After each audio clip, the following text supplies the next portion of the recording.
Aha, attention TV Zemobi akwaba ede ebaso and some attribute our social media so your mountain so and then ye de beso mot Naana Brown akoyobia eba ni social media so papa jana ono ye criticizing kofa e ho no na eba ni photos so ye papa eye na ene ankoye obi asem e ono ankasa na sem Naana Brown ede na we ho sem na brabo mu sem a de be chekro wonye bibi mieni ode ni na abetwa bonten a wo chema kire se ode we na e show bin kransa brabo yi mu eye woko esene ya santo akokon ya owini ye ane na brabo yi mu so no eye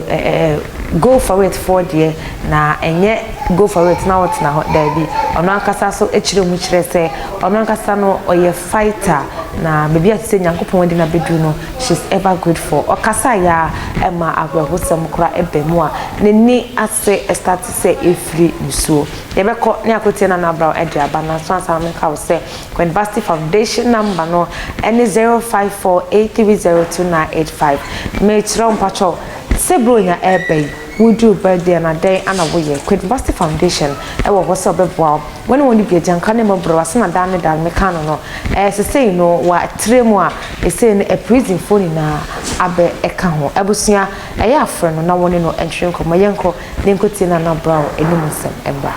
it got to a time when me nyanka me koda no ma de ntimi it got to that time me Naana Brown me nyaya enkama ade enchimi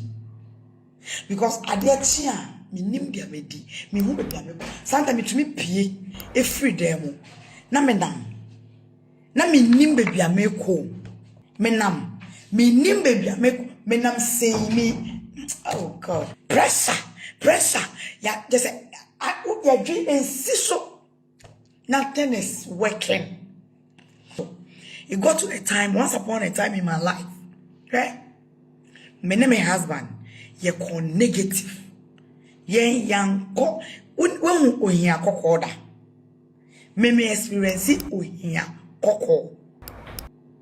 Me experience it a much right.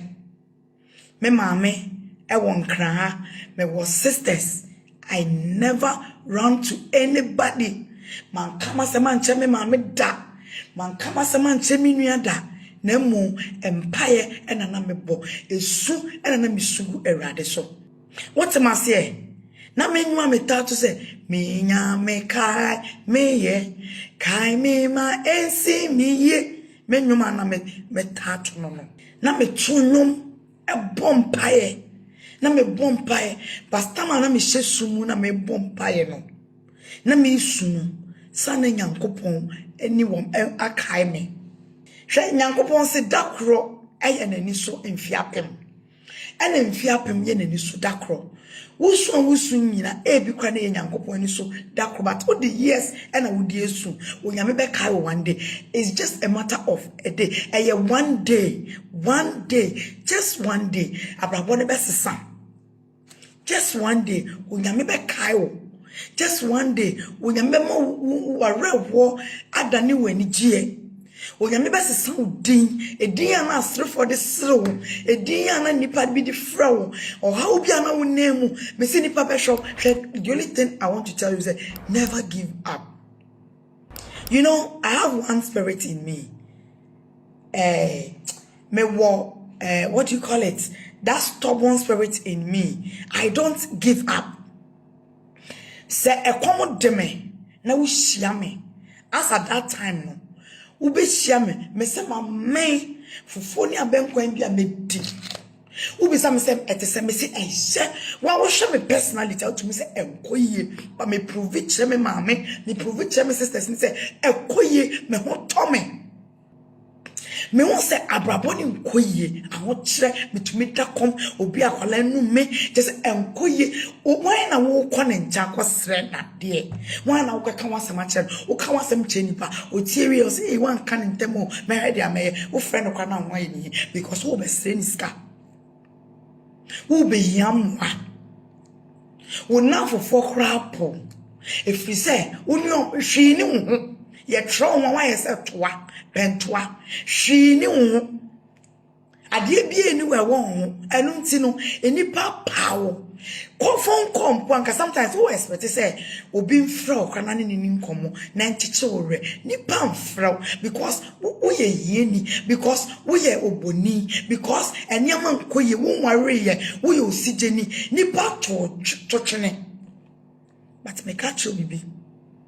me say edro ni bebia me catch on ne edro eni bebia me ye we am physical brain ni bebia o just be on your feet de bia me catch you me se bomba e konko to dream ne dware and I will tell you ya kwantre na bomba just believe in your spirit that you will make it and tell God to help you catch her rade say one more catch her rade say rade boa me say me to me 21 days fasting me ye wie na my science so atwaso me ye fasting me bompaye sanedu baby no na me mbisa hwemfie rade obiu na me mbisa hwemfie rade obiu me ko ye friend sen baby emura wa akotete me nyanya na beposa na me de nchabonchi na egum na me dware me nya ehya na ma hye na ma bompaye na empire no me de kan de rade ase me tumi da ho me to worship sa say the yetiti bi me tumi twa na me te say asay kram say rade me da wase we hira me but why me kese but who di me siye that was my prayers ebia wo bi da ebia wo hia wo ha bi da me so nkrat onyame beye emo wo be mu da erade beye. You don't know how long I've prayed. Who ni ma so for me makom so. Who ni ma so for makom so. Yi we ye before we put ya me. And we ye say ni nyina wo ye but if you are dream concentrate on God. Kind Bible bompaye believe in him say he will do it. Nya one moto bi esi wani so say erade aye. Ati say Yesu aye papa wo ye papa bi eba no wo be wo onyame ama oboni wo be wo ka che rade se me wo wo ye mo mefe wo be wo aware efe wo be ware onyame be bie kwan wadwuma no be ye kama emu be bie nyame be bie kwan wo be nye sika onyame be bie kwan wo be hia wo boafo wo be hia wo destiny helper obi aboafo ye obi sika so obi botom Sane nyame ye no onyame won toma na biom into the feni pound into obia wo destiny helper wasase so obia wo ne bofo onyame be wati me say me bompa ya bisa mo say nti rade no o de hwe eru bebia no be mo bu na me kwa sorry na obedi you na obeyesi you na obeyesi you omo kam so mte ya che di omo india edifo kan fa hu bia ye no kro di edifo kan fa hu bia ye no kre enkom se bia aba fa hu bia ye no kre na me say che de be che na so be bem o sebre no omo betumi delay